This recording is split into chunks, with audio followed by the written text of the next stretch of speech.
Toshkent tumani tezkor xodimlari giyohvand modda iste'mol qilayotgan va uni sotayotgan shaxsni ashyoviy dalillar bilan qo'lga olishgan. Nima bor yoningizda? Geroin bor. Ha? Geroin. Qancha? Shu bir kunlik o'zim anladim. Bir kunlik 2 ta, 3 ta. Ko'rdinglar? 3 ta zip paketda. 5-zip paket. Ilgari ham iste'mol qilib turardingiz? Xuddi shunday. Geroin, gashish moddalarini iste'mol qilib turardim. Geroinga yetkazishimda undan qolmasdi. O'zim ham yana qaytadan pul topardim.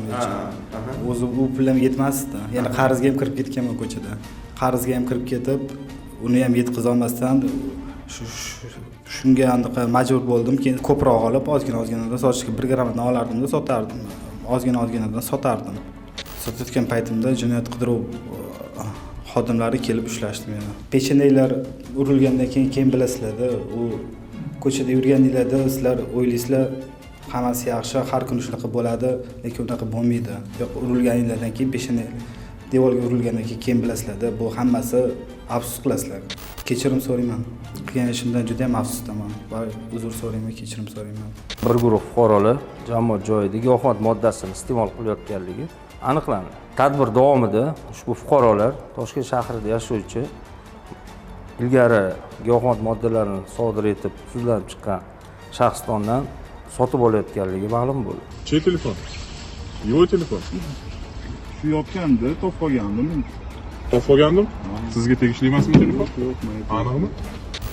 Giyohvand moddalarini savdosi bilan shug'ullanib sudlanib chiqqan shaxsdan olayotgan vaqtida xolislar ishtirokida dalil ashyolarni qo'lga olindi. Bu fuqaroning yonlari ko'zdan kechirilganda ko'p miqdorda geroin giyohvand moddasi hamda o'zini yashash xonadoniga ham shu geroin giyohvand moddalarini bekitib yashirib qo'yganligi joylari aniqlanib, xolislar ishtirokida ko'zdan kechirilib, dalil ashyo tariqasida olindi. Kukuningizini ko'rdinglarmi qo'lida? Ko'rdinglar kukuningizlarni?